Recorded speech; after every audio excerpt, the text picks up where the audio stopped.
ठरलं तर मग मालिकेच्या आजच्या भागामध्ये आपण पाहणार आहोत. आता अश्विन कामाला जायला निघालेला असतो आणि प्रिया अचानकपणे घरी आलेली असते आणि येऊनच त्याला आता म्हणत असते की अरे हे काय, तू निघालास पण का? मी तुझ्यासाठी मस्त आज नाश्ता बनवणार होते. त्यावर सगळीजणं पाहून हसू लागतात. पण दुसरीकडे मात्र तो म्हणू लागतो की मला लवकर जायचं आहे, त्यामुळे मी निघतोय. मग तुझी पार्टी कशी झाली असं तो तिला विचारतो. त्यावर पार्टी ना एक नंबर झाली. खूप काय काय खायला ऑर्डर केलं होतं सानिकानं. असं म्हटल्याबरोबर आता सानिका, तू तर काल म्हणाली होती की श्रुतीकडे गेली, तिची पोस्ट ग्रॅज्युएटची पार्टी होती म्हणून. मग आता सानिका कशी काय?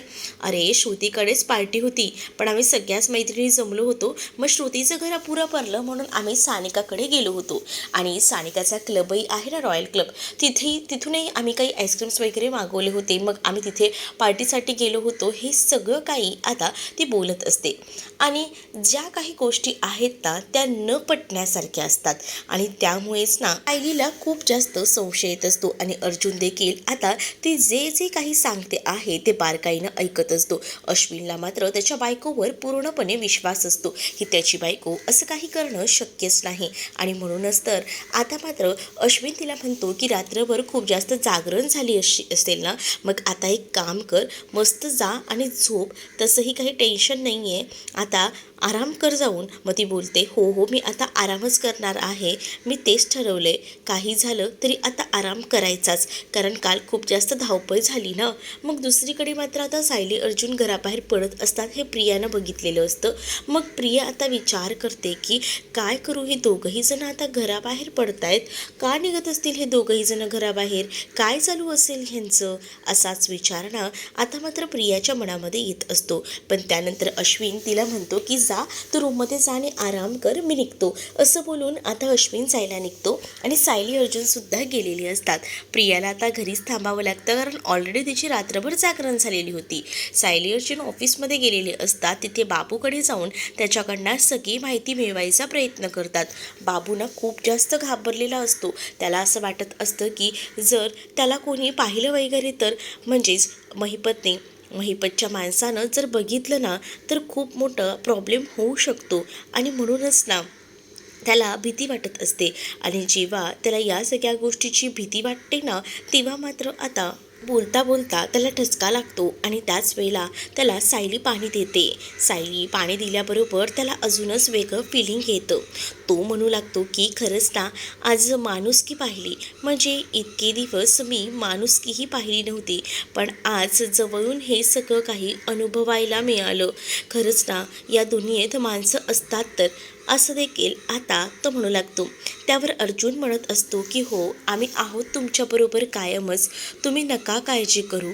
आणि त्याचसोबत इकडे मात्र आता त्याला हेही सांगितलं जातं की तू जर जास्त विचार करत राहिलास ना तर त्याचा त्रास जास्त होऊ शकतो. आणि म्हणूनच तू ना फक्त ज्या ज्या गोष्टी तुला आठवत आहेत ना त्या अपघाताच्या दिवशीच्या, त्या सगळ्या काही गोष्टी प्लीज आम्हाला सांग, म्हणजे कसं बरं पडेल ना या सगळ्या गोष्टी सांगितल्यास तर.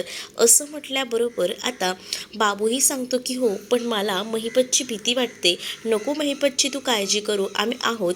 चैतन्यही बोलतो की मी इथे बाबूला ठेवलं आहे, हे कोणालाही कळणार नाही, तुम्ही काळजी करू नका. आणि त्यानंतर मात्र आता तिकडनं दोघंही जण बाहेर पडतात. सायली अर्जुन बाहेर आल्यानंतर सायली अर्जुनला म्हणत असते की खरंच ना, आता हे एक एक गोष्ट आपली मिटत जाईल, म्हणजेच आपण बाबूला तर या गोष्टी काढून घ्यायचा प्रयत्न करतोय आणि तोही या गोष्टी आपल्याला नक्कीच सांगेल. पण या सगळ्यामध्ये ना मला एकच गोष्ट मुळात कळत नाही आहे की प्रियाचं काय चाललंय. म्हणजे तुम्ही बघताय का, प्रिया ना रात्रभर कुठेतरी गायब होती. मला ना प्रियावर संशय येतोय. मला असं का वाटतंय की प्रिया जी आहे ना ती बाहेर कुठेतरी जाते आणि ती बाहेर जाते ते तर महिपतला भेटते, ह्याचीही मला शंका येते. तुम्हाला काय वाटतं या सगळ्यामध्ये?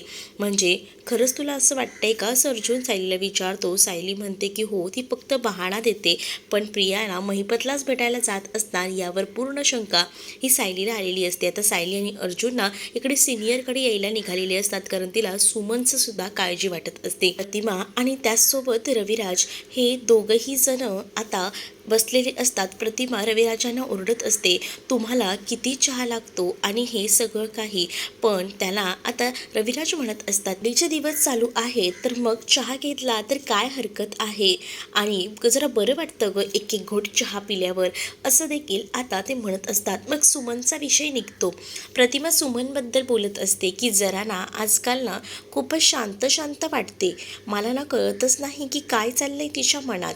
अरे ते नागराजमुळे असणारे, नागराज बघितलंच ना कसा वागतो ते, त्यामुळेच ना हे सगळं झालेलं आहे, असं देखील आता रविराज म्हणत असतात.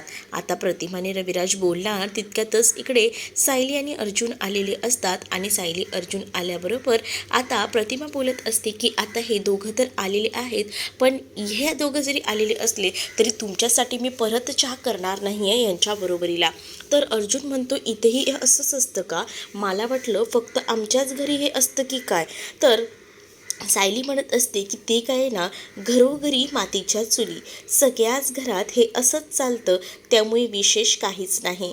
त्याचबरोबर मी काही मदत करू का, सायली विचारते. प्रतिमा म्हणते अगं त्यात काय एवढं, तुमचा आवाज ऐकून ये ना आमच्या सुमननं तर कधीच काम चालूही केलं असेल तुम्हाला चहा आणि कॉफी बनवायचं, असं देखील आता प्रतिमा बोलत असते. सायली तिथेच बसलेली असते आणि त्याच वेळेला आता प्रतिमा आणि सगळीजणं बसलेले असतात.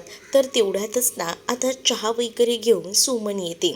सुमन जेव्हा येत असते ना तेव्हा मात्र सायलीचं बरोबर लक्ष असतं. सायलीला सुमन थोडी वेगळी वाटत असते. म्हणजे सुमनमध्ये पहिल्यांदा जे काही बदल होते ते सगळे काही वेगळे होते आणि आता सुमनमध्ये जे काही बदल झालेले होते ते काहीतरी वेगळे होते आणि या सगळ्या गोष्टींना कुठेतरी ना खटकत असतात सायलीला. कारण आज जेव्हा सुमन चहा घेऊन आली होती ना तेव्हा सुमनच्या खांद्यावर पदर होता, जो की याआधी कधीच नसायचा. तर तुम्ही आज पदर कसा काय घेतला, असं देखील सायली विचारते. त्यावर सुमन तिला सांगते की ते काय ना जरा थंडी आहे ना, त्यामुळे जरा थंडी वाजते म्हणून पदर असा घेतला, तेवढंच जरा बरं वाटतं, ऊब मिळते, असं काहीसं आता सुमन सांगू लागते. पण सायलीला या पदराआड काहीतरी नक्कीच आहे हे सुद्धा वाटत असतं आणि म्हणूनच ना ती आता विचार करत असते की मला जे वाटतंय ते खरंच आहे का. दुसरीकडे आता महिपत आणि त्याचसोबत नागराज हे बऱ्याच अंतरावर बसलेले असतात. त्यावर महिपत हा नागराजला म्हणत असतो की काय नागराज शेठ, आपल्या लव्ह स्टोरीला 25 वर्ष पूर्ण झालीत, मग आता अजूनही तुम्ही माझ्यापासून लांब का राहताय. अहो एवढं लांब काय राहायचं, एकदा काय तुमचा गळा आवळला तर तुम्हाला आता तेच वाटतंय का मी सारखा तुमचा गळा आवळेन. अहो ते आमच्या बाहेर ना बंगल्याच्या बाहेर जे राखणदार बसतात ना ते तरी बरे, आपली ड्युटी करतात आणि निघून जातात.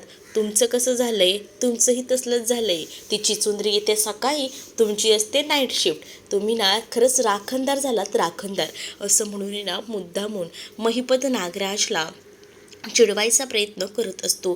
नागराज ना आता या सगळ्या गोष्टीचा विचार करतो. त्याचे डोळे एकदम लाल झालेले असतात कारण त्याला राखणदार आणि या सगळ्या गोष्टी बोलल्याचा राग येत असतो. त्याला एवढा ॲटिट्यूड असतो ना की तो एकही शब्द आता जास्तीचा ऐकून घेत नाही. इतका वेळ शांत बसलेला नागराज थेट पेटून उठतो आणि तो महिपतकडे जातो. महिपतची गचांडी धरतो आणि त्याला म्हणत असतो की तुला असं वाटत असेल की मी तुला घाबरत आहे तर तो तुझा गैरसमज आहे. मी तुला घाबरत वगैरे नसतो. एक गोष्ट डोक्यामध्ये फिट ठेवायची, तू ना फक्त सुपारी घेणारा गुंड आहे आणि मी तुझा बॉस आहे. त्यामुळे ना मी बॉस असताना माझ्यावर दादागिरी करायची नाही. आजकाल तुझं जास्तच प्रमाण वाढत चाललं आहे, पण इथून पुढे ना तुझा एकही शब्द मी ऐकून घेणार नाही म्हणजे नाही. आणि त्याचबरोबर तू तर माझ्या हातात आहेस रे. तुला आत्ता संपवायचा विचार केला ना तर मी आत्ता तुला मारून टाकतो, पण मी तसं काही करत नाही आहे. मी अजूनही शांतच आहे. त्यामुळे ना जास्त तापवायला मला लावू नकोस, नाहीतर बघ काय करू शकतो ते. आपली मैत्री आहे इथपर्यंत ठीक आहे, पण मला ना हे राखणदार वगैरे जर बोललास ना तर याद राख, असं देखील आता नागराज हा महिपतची कॉलर धरत बोलत असतो. त्याच वेळेला आता महिपतचं तोंड पूर्णपणे लाल झालेलं असतं. तो शांतच असतो. त्याला तर भयंकर राग येत असतो. तर नागराज म्हणत असतो की या बंद खोलीत आहे ना तुला डांबून ठेवले, तू वाघ आहेस ना तर तू आता माझ्या पिंजऱ्यात आहेस. त्यामुळे तुला ना या वाघाला कुठे कुठेही बाहेर पडता येणार नाही. तू फक्त माझ्या इशाऱ्यावर नाचायचं. मी तुला इथं बांधून ठेवलंय ना, तर इथेच तू राहायचं, असं देखील आता नागराज हा महिपतला बोलत असतो. नागराज जेव्हा महिपतला हे सगळं बोलतो तेव्हा आता महिपतच्या डोळ्यात ना लाल लाल असं सगळं काही दिसत असतं. म्हणजेच ना तो एकदमच असा भयंकर दिसत असतो. त्याचं ते डोळे आणि ह्या सगळ्याच गोष्टी ना एकदम अशा विचित्रच दिसत असतात.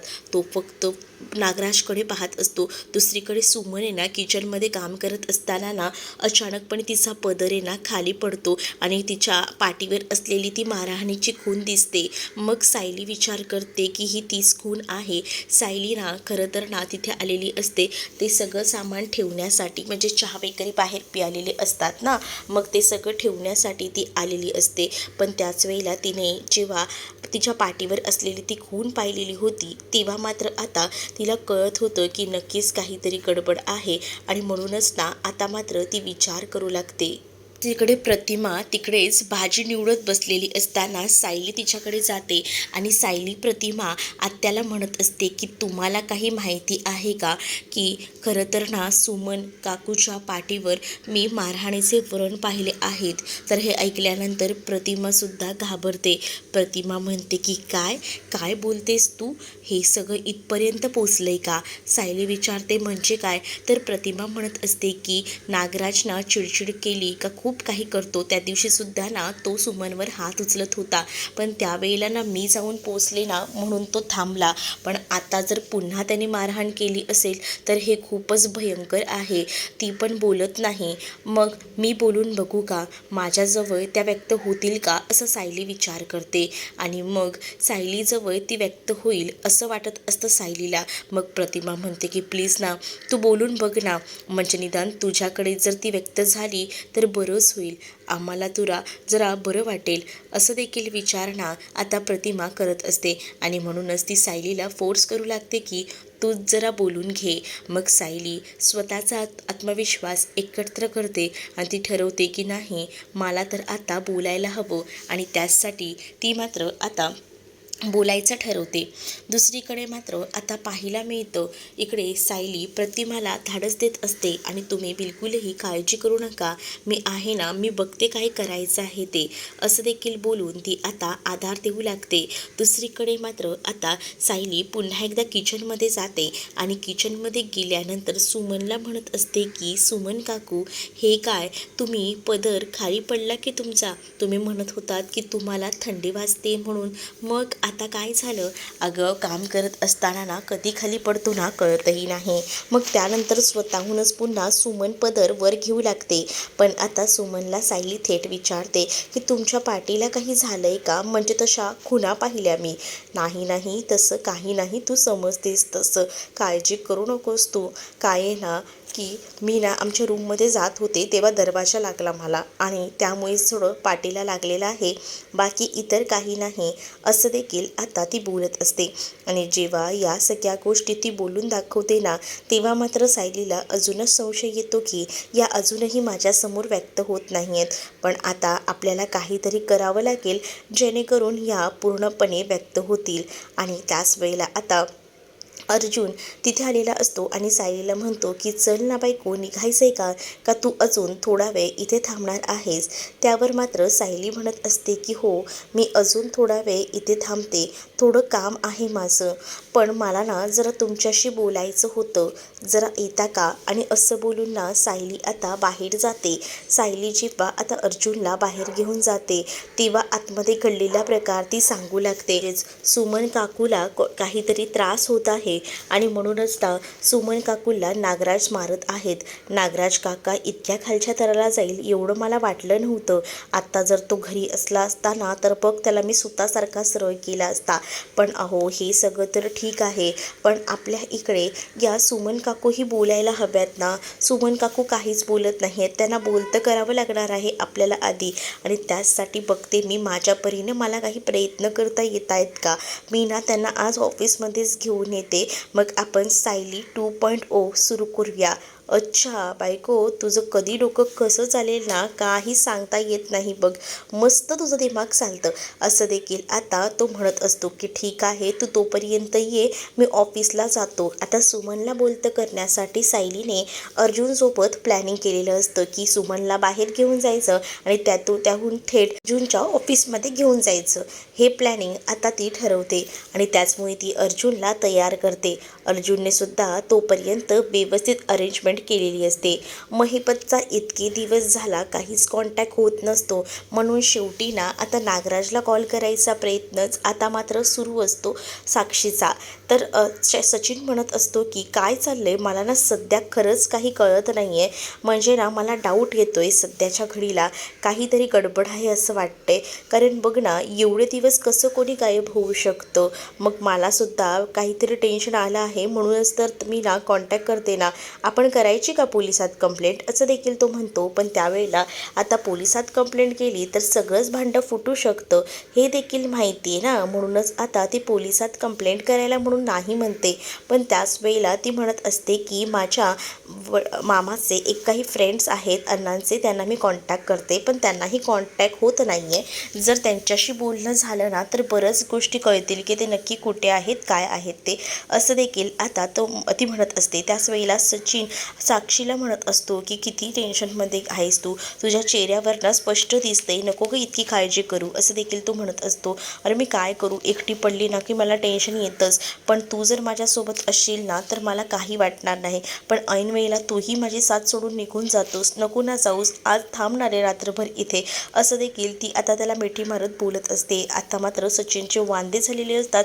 अस्मिताला हँडल करायचं का इथे हँडल करायचं. इकडे मात्र आता सायली आणि सुमन या दोघीही जणी बाहेर पडतात आणि त्याच वेळेला सुमन म्हणते की आपण मार्केटला जाणार होतो ना, मग इकडे कसे आलो. हो आपण मार्केटला जाणार होतो, पण जरा म्हटलं यांच्या ऑफिसमध्ये एक फेरफटका मारूया, आपल्याला ना बरंच सामान वगैरे घ्यायचं आहे, असं देखील आता ती म्हणत असते. अस्मिता ताईंना ना खूप काही लागतं, असं काहीसं कारण ती देऊन तिला आता ऑफिसच्या जवळ घेऊन येते आणि त्याच वेळेला आपण थोडा वेळ इथे बसूया आणि मग निघूया, असंही ती सांगते. त्याच वेळेला आता सुमनही तिच्यासोबत त्या ऑफिसपर्यंत आलेली असते. पण ज्या वेळेला सुमन तिथे येते ना तेव्हा मात्र आता पाहायला मिळतं अर्जुनने आधीच सगळ्याची अरेंजमेंट करून ठेवलेली असते.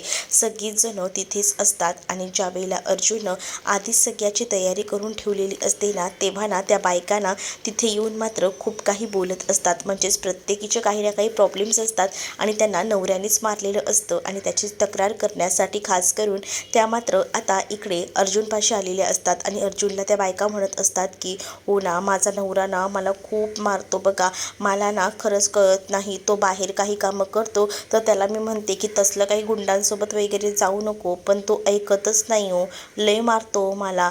मी जर पोरांबद्दल सुद्धा काही बोलायला गेली ना, दुसरी बाई बोलते तरीसुद्धा मलाही खूप मारतात, सगळं काही सहन करते हो, पण मला ना आता हे सहन होत नाही आहे. हे सगळं काही सुमनच्या समोर मुद्दामून सायली आणि अर्जुन घडवून आणत असतात, जेणेकरून सुमनला सुद्धा तिची चूक कळायला हवी या बायकांचं ऐकून. कारण या बायका कशा स्वतः जिद्दीने पुढे आलेल्या आहेत, मग तसं सुमनला सुद्धा सायलीला पुढे आणायचं असतं आणि यासाठी सायलीने हे ट्रम्प कार्ड वापरलेलं असतं. मग आता सायली सुमनकडे बघत असते. पण त्याच वेळेला पुढील भागामध्ये आपल्याला हेही पाहायला मिळतं, आता जशा या बायका निघून जातात ना तसं सायलीने बूस्टअप केल्यामुळे सुमन आता बोलायला तयार होते. सुमन आता सगळ्या गोष्टी सांगायला तयार होते. म्हणजेच इतके दिवस मलाही तुम्हा लोकांना ह्या गोष्टी सांगायच्या होत्या, पण मला धाडस होत नव्हतं. पण आज सायली तुझ्यामुळे मला ना धाडस आलेलं आहे, मी तुला बोलू शकते, तुला सांगू शकते या सगळ्या गोष्टी. खरंच हा त्रास मलाही होतोय कित्येक दिवस, मला नागराज काका जे आहेत ना हे सगळं त्रास देत आहेत, पण आज मी तुम्हा सगळ्यांना हे सगळं सांगून टाकणारच आहे. कारण मला ना आता खूप जास्त असह्य झालेलं आहे. आता त्याच वेळेला ती बोलत असताना ना तिचा हात त्या ग्लासला लागतो आणि त्यानंतर ग्लास खाली पडतो. आता सुमन घाबरते, पण त्यावेळेला अर्जुन आणि सायली तिथेच असतात आणि सुमनला आधार देत असतात. आता सुमन सगळं नागराजचं सत्य सांगणार आहे आणि त्यानंतर सायली आणि अर्जुन कशा पद्धतीने ॲक्शन्स घेणार आहेत हे पाहणंसुद्धा तितकंच इंटरेस्टिंग असणार आहे. तुम्ही जर आपल्या चॅनलवर नवीन असाल तर चॅनलला नक्की सबस्क्राईब करा. चला तर मग भेटूया पुढच्या भागामध्ये. तोपर्यंत टाटा बाय. व्हिडिओ आवडला असेल तर व्हिडिओला लाईक करायला विसरू नका.